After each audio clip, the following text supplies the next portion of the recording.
አንድን ታቦት የሚያሰኘው ነገር ምንድነው? ታቦቱን የሚቀርጸው ሰው ነው። ቀርጾ ጨረሰ በኋላ ግን ታቦት አይሆንም። መጽሐፍ ቅዱሳዊ መስፈርት አላችሁ ወይ ብለን ዛሬ እንፈትሻለን። አሁን አልፋና ኦሜጋ ስለተጻፈበት ምን ሰግድለት ስንል ከተባለ ለኛ ሀገር የሚቀርበን ሐናፐ ነው። ለምን ሐናፐ ብላችሁ አጽፉበት? ታቦቱን የምናከብርበት 3 ምክንያት አለ። የመጀመሪያው ቅባ ሜሮን ይቀባል። ኦርቶዶክሳውያን እዚህ ላይ መንቃት አለባችሁ። በቅባ ሜሮን መክበር አለበት። ሜሮን ሲቀባ መንፈስ ቅዱስ ያድርበታል። በታቦቱ ላይ እግዚአብሔር መንፈሱን ያሳድራል። ዲያቆኑ እንደዚህ ብሎ ሲናገሩ የትኛው የመጽሐፍ ቅዱስ ክፍል ነው እንደዛ የሚናገሩ ብላችሁ መጠየቅ አለባችሁ። ይህንን ስጋ እንደምን የምንፈትትበት ታቦት መንፈስን አሳድርበት፣ ባርከው ቀድሰው። ኢየሱስ እውነት ታቦት ተጠቅሞ ነበር ወይ?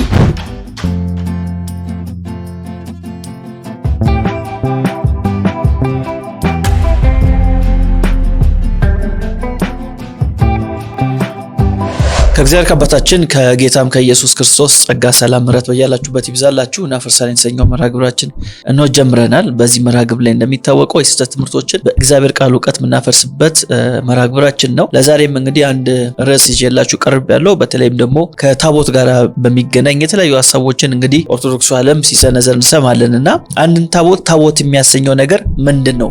እንደ ኢትዮጵያ ኦርቶዶክስ ተዋሕዶ ቤተክርስቲያን አስተምሮ መሰረት ካል 3 መስፈርቶችን እንግዲህ ዲያቆን ሄኖክ ኃይሌ ይሰጡናል። ዛሬ የምንነጋገረው በእነዚህ 3ቱ ሀሳቦች ላይ ይሆናል። ስለዚህ መጀመሪያ የዲያቆኑ ሀሳብ ሰምተን እንመለስ። ስለ ታቦት እስቲ ትንሽ ንገረኝ። ታቦቱን የሚቀርጸው ሰው ነው። ቀርጾ ጨረሰ በኋላ ግን ታቦት አይሆንም። ታቦት የሚያሰኙ 3 ቁም ነገሮች የግድ መኖር አለባቸው። አሁን አልፋና ኦሜጋ ስለተጻፈበት ምን ሰግድለት ስንል አንድ ሰው መከራከር ካማረው እኔ ደብተሬ ላይ አልፋና ኦሜጋ ብዬ ብጽፍልህ የኔ ደብተር ታቦት ነው ወይ ሊለኝ ይችላል። አላል ለዛማ ከሆነ አልፋና ኦሜጋ መጽሐፍ ቅዱስ ላይ ተጽፏል እኮ እሱን ዝም ብለን ታቦት ነው ብለን ለምን አናከብረው? ግድ ካልሆነ ዮሐንስ ወንጌልን ወይም የወንጌሉን ቅጠል ቅዳሴ ይደረግበታል ያልነው ኤክሰፕሽናል ነው እንጂ እንደ ታቦት አይደለም። ታዲያ እንዴት ነው? ስሙ ብቻ ነው ወይ? አይደለም። ታቦቱን የምናከብርበት 3 ምክንያት አለ።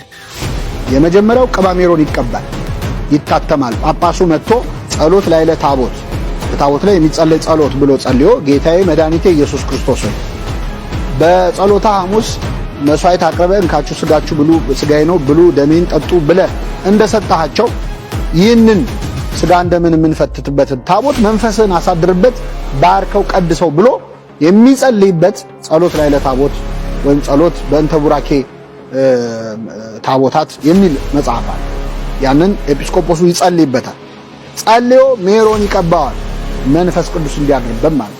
ስለዚህ ታቦት የሚያሰኘው የመጀመሪያው አልፋና ኦሜጋ የሚለው የክርስቶስ ስም፣ ጉልበት ሁሉ ለኢየሱስ ስም ይስገድ የሚለው ቃል ስለተጻፈበት አንድ። ይሄ ግን ብቻ በቂ አይደለም። በሜሮን መክበር አለበት፣ በቅባ ሜሮን መክበር አለበት። ሜሮን ሲቀባ መንፈስ ቅዱስ ያድርበታል። በታቦቱ ላይ እግዚአብሔር መንፈሱን ያሳድራል። ሶስተኛ ምስጢረ ቁርባን ይደረጋል።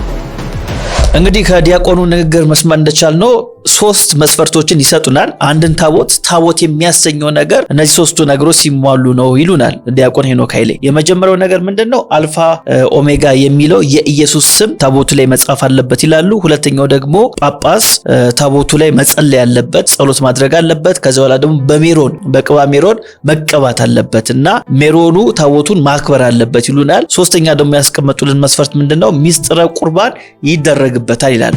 ስለዚህ እነዚህ 3ቱ መስፈርቶች ሲሟላ ብቻ አንድን ታቦት የሚያሰኘውን መሰረታዊ ነገሮችን ማግኘት እንችላለን በሚል ሐሳብ ሲያንጸባርቁ እንግዲህ ሰምተናቸዋል። እነዚህ 3ቱ መስፈርቶች እውነት መጽሐፍ ቅዱሳዊ መስፈርት አላቸው ወይ ብለን ዛሬ እንፈትሻለን። ከሌላቸው እንግዲህ ታቦት አይባልም ማለት ነው። እንግዲህ እሳቸው ያስቀመጡልን ምንም አይነት መጽሐፍ ቅዱሳዊ ድጋፍ የለም። ከቪዲዮ ላይ መስማት እንደቻልነው አንዱ ላይ ብቻ አልፋ ኦሜጋ የሚለውን ነገር ትንሽ ሐሳቡን ለመጥቀስ ሞክረዋል። ግን እሱ ያስኬዳቸዋል የሚለውን ዛሬ እንፈትሸዋለን። የመጀመሪያው እንግዲህ አልፋና ኦሜጋ የሚለው ስም የኢየሱስ ክርስቶስ ስም ነው ወይ ብለን ብንጠይቅ አልፋ ኦሜጋ የሚለው ስም የኢየሱስ ክርስቶስ ስም አይደለም። አልፋ ኦሜጋ የሚሉት ቃላቶች ወይም ፊደላቶች በግሪክ የመጀመሪያና የመጨረሻ ፊደላቶች ናቸው። ሌላ ነገር የለውም። አሁን በእንግሊዘኛ ብናደርግ ወይም በላቲኑ ብናደርገው ኤዜድ ብለን እናስቀምጠው ነው። ወይም ደግሞ በአማርኛችን ብንመጣ ደግሞ ሐናፐ እንደማለት ነው። ከዚህ ውጪ ስም አይደለም። ፐርሰናል የሆነ የኢየሱስ ስም አይደለም። ኢየሱስ እንደሚለው አልፋ ኦሜጋ ብዬ ልጠራው አልችልም። ጌታችን ኢየሱስ ክርስቶስ በሁለት ምክንያት ይህን ተናግሯል። አንደኛው በብሉይ ኪዳን የሚታወቅ ነገር ነበር። ያህዌ ወይም ደግሞ በብሉይ ኪዳን የነበሩ ህዝቦች እስራኤላውያን የሚያመልኩትን አምላካቸው የመጀመሪያውና መጨረሻው ነው የሚል አገላለጥ ይጠቀሙ ስለነበር ጌታ ኢየሱስ ያንን ነው ወደ አዲስ ኪዳን አምጥቶት በዘመኑ የሚነገረው ግሪክ ስለነበር አልፋ ኦሜጋ የሚሉትን ሐሳቦች ሲያንጸባርቅ እናየዋለን። ለምሳሌ በዚህ በትንቢተ ኢሳይያስ ምዕራፍ 44 ቁጥር 6 ላይ እንደዚህ ይላል፣ የእስራኤል ንጉሥ እግዚአብሔር የሚቤዥም የሰራዊት ጌታ እግዚአብሔር እንዲህ ይላል፣ እኔ ፊተኛ ነኝ እኔም ኋላኛ ነኝ፣ ከኔ ሌላም አምላክ የለም። ተመልከቱ፣ እኔ ፊተኛ ነኝ ማለት አልፋ፣ እኔ ኋለኛ ነኝ ማለት ኦሜጋ ነኝ በማለት በብሉይ ኪዳን ተናግሯል። ስለዚህ ጌታችን ኢየሱስ ክርስቶስ ራዕየ ዮሐንስ ምዕራፍ 1 ቁጥር 7 ላይ እነሆ ከደመና ጋር ይመጣል፣ ዓይንም ሁሉ የወጉትም ያዩታል፣ የምድርም ወገኖች ሁሉ ስለ እርሱ ዋይ ዋይ ይላሉ። አዎን አሜን። ያለውና የነበረው የሚመጣውም ሁሉን የሚገዛ ጌታ አምላክ አልፋ ኦሜጋ እኔ ነኝ ይላል። አያችሁ፣ ሐሳቡ ብሉይ ኪዳን ላይ ኢሳይያስ 44 ላይ ካለው ጋር ይገናኛል። ስለዚህ በብሉይ ኪዳን አምላክ ፊተኛና ኋለኛ ነው ተብሎ ስለሚነገር ጌታችን ኢየሱስ ክርስቶስ ደግሞ አምላክነቱን ለመናገር ወይም ለማሳየት አልፋና ኦሜጋ ነኝ በማለት ይናገራል። ስለዚህ አልፋና ኦሜጋ የሚለው ነገር የሚያሳየው ሁለት ነገር ነው። አንደኛው አምላክ መሆኑን ፊተኛና ኋለኛ ከሱ በፊት የሚቀድም እንደሌለ የሚያሳይ ንግግር ነው። ሁለተኛ ደግሞ ጌታችን ኢየሱስ ክርስቶስ ዓለማትን የፈጠረው እሱ ነው። ስለዚህ አስገኝ ነው ዓለማትን። በኋላ ላይ ደግሞ ዓለማትን የሚያሳልፈው ማን ነው? ጌታችን ኢየሱስ ክርስቶስ ነው። ስለዚህ በመጀመሪያ ይህን ዓለም ያስገኘ እሱ ነው፣ አልፋው እሱ ነው። ከዛ ደግሞ ይህን ዓለም የሚያሳልፈው ደግሞ ኦሜጋው እሱ ነው። ስለዚህ ፊተኛ ነው፣ ኋለኛ ነው። ከዚህ ሐሳብ ተነስቶ ተናገረው እንጂ ኢየሱስ ለሚለው ስም ትይዩ ወይም አቻ የሆነ ስያሜ አይደለም። አልፋና ኦሜጋ ስም አይደለም፣ ሲጀመር ገና ፊደል ነው። አይ አልፋና ኦሜጋ የሚለውን የኢየሱስ ስም ነው እንጠቀምበታለን ከተባለ ለኛ ሀገር የሚቀርበን ሃናፐ ነው። ለምን ሃናፐ ብላችሁ አጽፉበትም የሚል ጥያቄ እናነሳለን። ምክንያቱም አልፋ ኦሜጋ የሚሉት ፊደላቶች ኤ ዜድ ከሚለው ሃፓ ከሚለው የተለየ ምንም አይነት ትርጓሜ ስለሌላቸው፣ ስለዚህ ታቦትን ታቦት የሚያሰኘው አልፋና ኦሜጋ የሚለው የኢየሱስ ስም ስለተጻፈበት ነው የሚለው አስተምሮታቸው ውድቅ እናደርገዋለን ማለት ነው። ለምን ከተባለ ስም ስላልሆነ ውድቅ ይሆናል። ሁለተኛ ያነሱት ሐሳብ ምንድነው? ታቦቱ ላይ ይጸልያል አሉ። እንግዲህ ጳጳስ መጥቶ ታቦቱ ላይ ምን ያደርጋል? ይጸልያል። ከጸለየ በኋላ ሜሮን ይቀበዋል። ከዛ ሜሮኑ ታቦቱን ምን ያደርገዋል? ያከብሯል። ስለዚህ ታቦቱን ታቦት የሚያሰኘው ሜሮን ቅባ ሜሮን ነው የሚል ሐሳብ ያነሳሉ ማለት ነው ዲያቆን ሄኖክ ኃይሌ። ይህን ሐሳብ ደግሞ መጽሐፍ ቅዱሳዊ እናድርገው ከተባለ መጽሐፍ ቅዱሳችን ላይ የትም ቦታ ላይ ቅባ ሜሮን የሚባል ነገር የለም። በሐዋርያት ዘመን አይታወቅም። ሜሮንን ማፍላት የሚባል ነገር ሐዋርያቶች አያውቁትም፣ ሲያደርጉም አላየንም። የትኛውም ቁስ ላይ እንደዚህ ሜሮን የሚባል ቅባትን ሲያፈሱ አላየንም።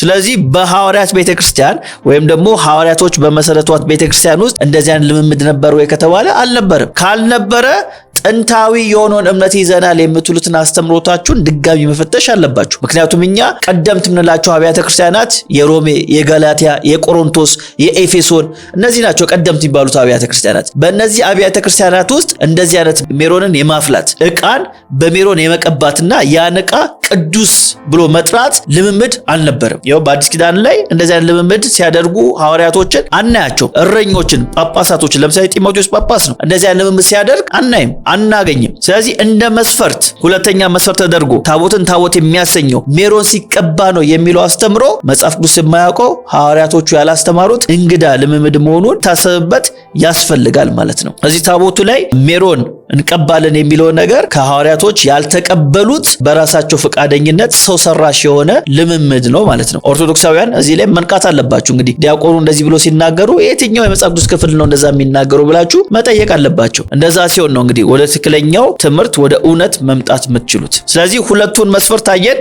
ሁለቱን መስፈርት መጽሐፍ ቅዱስን ያማከለ አለመሆኑን እንገነዘባለን። በሶስተኛ ደረጃ እንግዲህ መምህሩ ያቀረቡት ነገር ምንድነው? ሚስጥረ ቁርባን ይደረግበታል አሉ። ምኑ ላይ? ታቦቱ ላይ። ከዚህ የተነሳ ታቦት እንለዋለን። እንደዚህ አይነት ነገር ነበሩ ያውንም በሐዋርያት ዘመን። ለምሳሌ ጌታችን ኢየሱስ ክርስቶስ ነው እንግዲህ የመጨረሻውን እራት ለደቀ መዛሙርቶቹ የሰጠው። የጌታ እራት ብለን የምንጠራው የመሰረተው ማን ነው? ጌታ ኢየሱስ ነው። ጌታ ኢየሱስ ይህን ነገር ሲመሰረት እንዴት ነበር የሚለውን ነገር መጽሐፍ ቅዱሳችን ላይ የተጻፈ እሱን ነው ዞር ብለን ማየት ያለብን። ኢየሱስ እውነት ታቦት ተጠቅሞ ነበር ወይ? እሱ የተጠቀመበትን ጠረጴዛ ሐዋርያቶች እየቀቡ ታቦት ነው ብሎ ይሸከሙት ነበር ወይ? ለዛ ጠረጴዛ ይሰገድለት ነበር ወይ ብለን ብንጠይቅ እንደዚህ ያለ ልምምድ ፈጽሞ አልነበረም። ጌታ ኢየሱስም አላስጀመረም፣ ሐዋርያቶችም አላስቀጥሉም። አልተጀመረምና ሊያስቀጥሉት አይችሉም።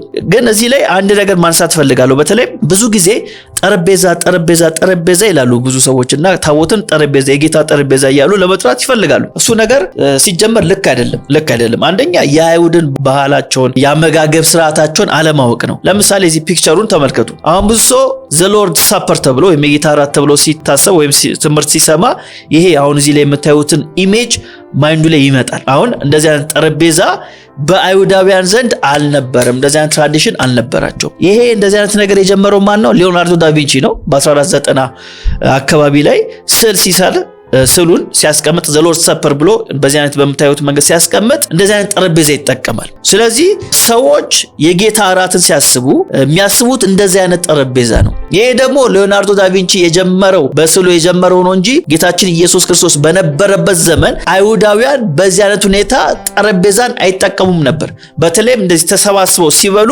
እንደዚህ አይነት ጠረጴዛ አይጠቀሙም ነበር። ይሄ በኋላ ላይ ሮማውያኖች የጀመሩት ግሪካውያኖች የጀመሩት ሐሳብ መሆኑን እንረዳለን ታሪክን ስናጠና ማለት ነው። ታዲያ አይሁዳውያን ጌታችን ኢየሱስ ክርስቶስ በነበረበት ዘመን እንዴት ነበር የሚጠቀሙት ከተባለ ተመልከቱ። አሁን በምታዩት ኢሜጅ አማካይነት ነው እራቱን የሚያካሂዱት። እንደምታዩት መሬት ላይ ነው የሚያደርጉት። የሚሰባሰቡት መሬት ላይ ነው። ከዛ በመካከል ምኑ ይቀመጣል? ማዕዱ ይቀመጣል። አሁን ትልቁ ችግር በአማርኛችን ማዕድ የምንለውን ወደ እንግሊዘኛ ሲመጣ ቴብል ተብሎ ይተረጎማል። ስለዚህ ቴብል ተብሎ ስለሚተረጎም ብዙ ሰው ቴብል የሚያስበው ልክ እንደዚህ ነው። እንደዚህ ጠረጴዛ ነው የሚያስበው። አይደለም። ቴብል ማለት ማዕድ ነው። እስቲ ማዕድን ቁረስ ይባላል አይደል? በሀገራችን ማዕድን ቁረስ ይባል። ቴብሉን እንቁረስ ነው እንዴ? ፊዚካል ነገሩን እንቁረስ ነው እንዴ? አይደለም። የሚበላውን ምግብ እንቁረስ ማለት ነው። ስለዚህ እዛ ጋር ሲቀመጥ የምናነበው ማዕድ የሚለውን ፊዚካል የሆነውን ይህንን ቁስ የሚያሳይ አይደለም። ለዛ እኮ ነው። ለምሳሌ አንድ ነገር ላስታውሳችሁ። በዚህ በዮሐንስ ወንጌል ላይ ስለ ዮሐንስ አንድ ነገር የሚናገረው ነገር አለ። ዮሐንስ ወንጌል ምዕራፍ 13 ቁጥር 23 ላይ ላንብብላችሁ ምን እንደሚል። ፒክቸሩን በደንብ አይምሯችሁ ውስጥ እንዲገባ ዮሐንስ ወንጌል ላይ አንድ ቃል ላንብብላችሁ። ዮሐንስ ወንጌል ምዕራፍ 13 ላይ እንዲህ በማለት ዮሐንስ ይነግረናል። ዮሐንስ 13:23 ላይ ኢየሱስም ይወደው የነበረ ከደቀ መዛሙርቱ አንዱ በኢየሱስ ደረት ላይ ተጠጋ ይላል። በኢየሱስ ደረት ላይ ተጠጋ። አሁን ፒክቸሩን ተመልከቱት። ፒክቸሩን ስታዩ ይገባናል በምን አይነት ሁኔታ ዮሐንስ ለደረቱ ቅርብ ሆኖ እንደተጠጋው። እንደምታዩት እያንዳንዱ ሰው መሬት ላይ ስለሆነ ያውን አረቢያን መጅሊስ እንደምንለው ማለት ነው አይደል? በአረቡ ዓለም አረቢያን መጅሊስ እንደሚሉት እንደዚህ ነው የሚቀመጡት። አይሁዳውያንም እንደዛ ነው የሚቀመጡት። ስለዚህ እንዲህ ስትጠጉ አንድ ሰው ደረት ላይ የመሆን ቻንሱ ከፍተኛ ነው። ዮሐንስ ከኢየሱስ ጎን የተቀመጠ ስለነበር ሲጠጋ ወደ ማን ደረት ነው የሚጠጋው? ወደ ኢየሱስ ደረት ይጠጋል። ስለዚህ አቀማመጣቸው እንደዚህ ስለነበረ ነው እንጂ አሁን ላይ እንዳለው ሊዮናርዶ ዳቪንቺ እንደሳለልን እንደዚህ አይነት ጠረጴዛ ከሆነ እንደዚህ ብሎ በደንብ ደረቱ ላይ ለመጠጋት ለመተኛት አመቺ አይሆንም። ስለዚህ ትራዲሽኑን ማወቅ፣ ባህሉን ማወቅ፣ ጠረጴዛ ሲል ምንድነው ትርጓሜው የሚለውን ነገር መረዳት በጣም አስፈላጊ ነገር ነው። ጌታችን ኢየሱስ ክርስቶስ ደግሞ ይህን እራት የሰጣቸው ማን ቤት ነው ስንል መጽሐፉ አይነግረንም። ማን ቤት እንደሆነ አይነግረንም። በቤተክርስቲያን ታሪክ ግን የማርቆስ እናት ቤት ነው ተብሎ ይታመናል፣ ግን መጽሐፉ አይነግረንም። ስለዚህ አንደኛ ታቦት የሚባል ነገር አልተጠቀሙም። ሁለተኛ አሁን ኦርቶዶክስ ቤተክርስቲያን እንደምታደርገው አይነት ስርዓት በጌታችን ኢየሱስ ክርስቶስ በነበረበት ዘመን አልነበረም። ሐዋርያቶቹም በነበረው አብያተ ክርስቲያናት ሁሉ የሚሸከሙት ጠረጴዛ አልነበራቸው። የጌታን እራት ያዘጋጁ ነበር። ያዘጋጁ ነበር። ሲያዘጋጁ ግን የሚያዘጋጁበት የተለየ የሚባል ጠረጴዛ አልነበረም። ለዛ ጠረጴዛ ደግሞ ስግደት ሲያቀርቡ አናይም፣ ሲዘምሩ አናይም፣ ስለት ሲሳሉለት አናይም፣ ሽቶ ሲቀቡት አናይም። እንደዚህ አይነት ልምምድ በቀደመችው ቤተክርስቲያን አልነበረም። ስለዚህ ይሄ ልምምድ ያለው በኢትዮጵያ ኦርቶዶክስ ተዋሕዶ ቤተክርስቲያን ብቻ ነው። የትኛው ልምምድ? ተሸክሞ እልል እያሉ ለዛ ነገር እየሰገዱ ዝማሬ ለዛ ነገር ማቅረብ የኢትዮጵያ ኦርቶዶክስ ተዋሕዶ ቤተክርስቲያን ትውፊት ነው እንጂ የመጽሐፍ ቅዱሳችን ትውፊት አለመሆኑን መገንዘብ ያስፈልጋል። ስለዚህ ሳጠቃልለው ዲያቆን ሄኖክ ኃይሌ ያስቀመጧቸው ሶስቱ መስፈርቶች ማለትም ታቦትን ታቦት ለማለት አንደኛ አልፋ ኦሜጋ የሚለው የኢየሱስ ስም ይጻፍበታል ያሉት መጽሐፍ ቅዱሳዊ አይደለም። አልፋና ኦሜጋ የኢየሱስ ስም አይደለም። ሁለተኛ ታቦትን ታቦት የሚያሰኘው ቅባ ሜሮን ተቀብቶበት ጳጳሱ ሲጸልዩበት ነው ያሉት። በመጽሐፍ ቅዱሳችን ታሪክ ላይ በአዲስ ኪዳን ቅባ ሜሮን የሚባል ነገር የለም፣ አይታወቅም። ሐዋርያቶችም አልተጠቀሙም። ሶስተኛ ደግሞ ሚስጥረ ቁርባን ይፈጸምበታል ያሉት ደግሞ ጌታችን ኢየሱስ ክርስቶስ እራቱን ሲሰጥ የተለየ ጠረጴዛን አልተጠቀመም። ሐዋርያቶችም የተለየ ጠረጴዛን አልተጠቀሙም። ስለዚህ በዚህ መንገድ ስንሄድ እነዚህ ሶስቱ መስፈርቶች ከሆኑ ታቦትን ታቦት የሚያሰኙት ሶስቱ መስፈርቶች መጽሐፍ ቅዱሳችን አያቃቸውምና ታቦት የላችሁም ማለት ፈልጋለሁ። ኦርቶዶክሳውያን ንቁ። ወደ መጽሐፍ ቅዱስ ቅረቡ። ሳምንት በተለየ ርዕሰ ጉዳይ ላይ እስከምንገናኝ የአብ ፍቅር፣ የወልድ ቸርነት፣ የመንፈስ ቅዱስ ህብረት ከሁላችን ጋር ይሁን።